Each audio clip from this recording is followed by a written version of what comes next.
రాజశేఖర్ రెడ్డి గారుని అభిమానించే వాళ్ళు లీడర్స్ అందరూ కూడా మీరందరూ కూడా చాలా సీనియర్స్ అందరూ కూడా ఉన్నారు. ఆ రోజు సంతకాలు పెట్టించుకున్నారు జగన్మోహన్ అవును. రెడ్డి సీఎం కావాలి అని చెప్పేసి. నాకు బాగా గుర్తుంది. ఇది అంటే అపోజిషన్ పార్టీస్ వాళ్ళు జగనే ఆ టైంలో పెట్టించుకున్నారని నిందలు వేశారు. అది నిందని నేను కూడా అంటాను యాజ్ అ అవును. జర్నలిస్ట్. అవును.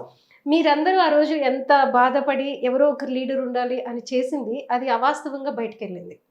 అంటే ఐ మీన్ దాన్ని నెగెటివ్ గా చాలా పబ్లిసిటీ అయింది. అంటే అట్లాగే కానీ వాళ్ళ ఎందుకని తర్వాత ఎవరు జగన్ కి ఆ సీనియర్ లీడర్లు ఎవరైతే సంతకాలు పెట్టారో వాళ్ళందరూ ఎందుకని సపోర్ట్ అంటే మేము కాంగ్రెస్ పార్టీ నుంచి జగన్మోహన్ రెడ్డి చివరిదాకా సపోర్ట్ చేశాం. ఓకే. చెప్పిన సంతకాల సేకరణ కార్యక్రమాలన్నీ కూడా అప్పుడు నేను విప్పుగా ఉండేవాడిని. నా రూమ్లో నుంచే అదొక ఆఫీస్కి ఉండేది. రాజశేఖర రెడ్డి గారు కుమారుడు అందరినీ కలిపి ఉంచగలడు అని చెప్పేసి. కానీ డెమోక్రటిక్గా ఆ రోజున 145 మంది సంతకాలు పెట్టారు. 5 మందికి లాస్ట్లో పెట్టారు. బట్ 140 పెట్టారు. డెమోక్రటిక్ జరగలే. అప్పుడు జగన్మోహన్ రెడ్డి గారు కూడా ఫస్ట్ జగన్మోహన్ రెడ్డి గారు మర్చిపోయి ఉంటారేమో తెలియదు. కానీ నాకు రోషయ్య గారు వచ్చినప్పుడు నేను రానుపోన్నాను. అప్పుడు జగన్మోహన్ రెడ్డి గారు ప్రపోజ్ చేసి నేను సెకండ్ చేశాను సిఎల్పి లీడర్గా ఆ సెంట్రల్ హాల్లో. నాకు బాగా గుర్తుంది. జగన్మోహన్ రెడ్డి గారు గుర్తుకుందలేదు తెలియదు కానీ నాకు గుర్తుంది. సో అంత చేసిన తర్వాత నేను అడుగు ముందుకు పోలేకపోయాను. సో ఎందుకు పోలేదంటే ఒక్కొక్క ఐడియా ఒక్కొక్కరికి ఉంటుంది. ఒక్కొక్క ఐడియా తీసుకున్న దాన్ని బట్టి సీనియర్స్ అందరికి ఈగో హర్ట్ అయిందా? ఇగో సమస్యలు ఏం లేవు.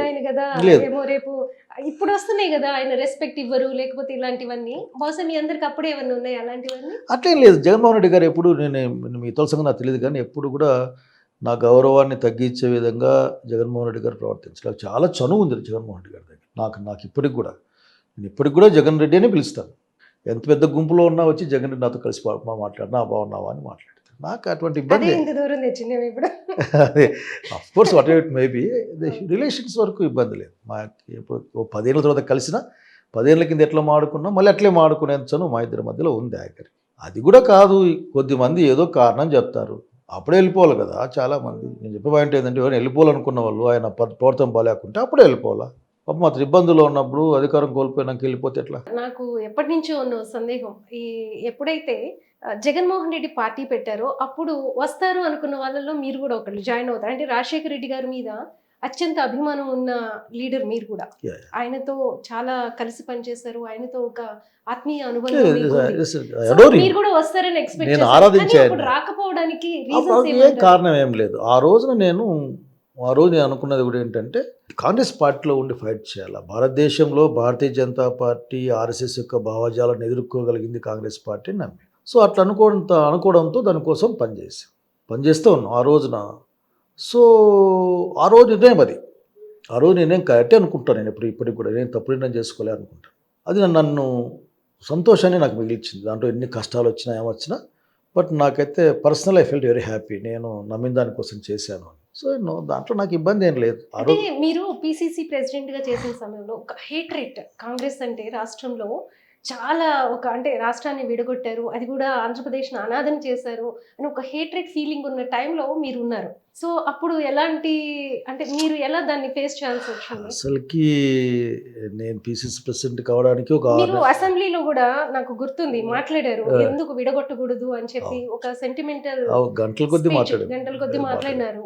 సో అలాంటిది విడగొట్టిన ఆ పార్టీలోనే ఉండి ఆ పార్టీకే పనిచేయటం అనేది ఇప్పుడు అనేక అంశాల్లో అదొక భాగం. నేను ఆ రోజు కూడా మా వాళ్ళతో ఏంటి ఇట్లా అనుకుంటున్నాను అన్నాను. నువ్వేమనుకుంటే అదే అన్నారు ఆఖరికి. అందరూ వయసులో పిల్లలంతా ఆఖరికి. నేనేమంటా అంటే పిసిసి ప్రెసిడెంట్కి పెట్టిన ప్రశ్నకి ఏంటంటే రఘువీరెడ్డి గారు రాజీనామా చేశారు. ఒక 6 months పిసిసి ప్రెసిడెంట్ లేడు అక్కడ.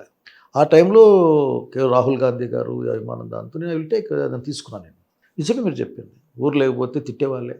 శైలజనాథ్గా గౌరవించేవాళ్ళు, కూర్చోబెట్టేవాళ్ళు. ఒక 5 నిమిషాల తర్వాత తిట్టేవాళ్ళు. వాళ్ళు చేశారులేనా మీరు అనేవాళ్ళు. రాయలసీమలో కానీ ఆంధ్ర ప్రాంతంలో కానీ ఉత్తరాంధ్రలో. కాకపోతే నాకు క్యాడర్స్కి ప్రజలకున్న సంబంధాల దృష్టి అయితే వారు సమైక్య ఆంధ్ర మూమెంట్లో నిజాయితీగా పనిచేసాం కాబట్టి ఆ గౌరవం ఇప్పటికీ నాకు ఇస్తూ ఉంటారు. మొన్న కూడా ఒక వచ్చిన ఆయనకు వచ్చి గట్టి కౌగులించుకొని నువ్వుడే మిగిలేవయా అంతా అంటే సర్లే అన్నా వదిలిపెట్టినండి. కనుక జెండా కూడా కింద పడేసేవాళ్ళు. తిరిగి కరోనా వచ్చింది. కరోనాలో కాంగ్రెస్ పార్టీ తరఫున ఆ రోజున విపరీతంగా పనిచేశాను. నేను 3 సార్లు పైకి కిందికి తిరిగాను. కరోనా కూడా తెచ్చుకున్నా ఆఖరి. ఆ ఫలితాలతోనే మాకు ఎంపీటీసీలు గెలుపులు వచ్చాయి, సర్పంచులు గెలిచారు. అట్లాగే ఇక్కడ విజయనగరం ప్రాంతంలో కార్పొరేట్లు అంటే ఫస్ట్ టైం వాస్తవం గుర్తు మీద గెలిచారు ఆఫ్టర్ సో మెనీ డేస్. అవన్నీ చూసాం. బట్ ఇప్పుడు నాకు అసలు డౌట్ ఏంటంటే వీళ్ళు మనల్ని మర్చిపోయినారా లేకపోతే నిజంగానే మర్చిపోయారా అని నాకు అనిపిస్తుంది. అంటే మమ్మల్ని ఏం అనడంలే, అట్లాగని ఓట్లు వేయడంలే, కనుక వీళ్ళు అంటే కాంగ్రెస్ ని అసలు పరిగణలోకి తీసుకోవట్లేదు ఆంధ్ర ప్రజలు.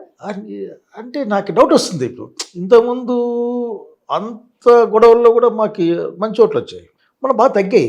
నేను అడిగాను పోటీలో ఉంటే ఓట్లు వస్తాయి పిల్లలు లైట్గా, మీరు పోటీలు లేరు కదా అని కామెంట్ చేసేవాళ్ళు, లేకపోతే ఏందన్నా అవి నీ మొహం స్విచ్ అయిపోయినారేవాళ్ళు ఇట్లా. సో ఈ రోజుకైతే వ్యతిరేకత లేదు, నింద మాత్రం ఉంది. ఏదైనా అవసరం వస్తే మీరే కదా అని మాట్లాడుతూ ఉంటారు. హైదరాబాద్ని తెలంగాణకి ఇచ్చినప్పుడు మరి ప్రత్యేక హోదా మీరు జీవో వేయలేకపోతే ఆ రోజున, లేదు అది కరెక్ట్ కాదు, మేము చేసాము ఆ రోజున, అది టెస్ట్ గవర్నమెంట్ చేయలేకపోయింది, బీజేపీ మోసం చేసింది అని చెప్తా ఉంటాను నేను. సో మీరు చెప్పిన హేటెడ్నెస్ నుంచి ఇప్పుడు బేరబుల్గా వచ్చినాం, మేము చెప్పేది వింటా ఉన్నారు.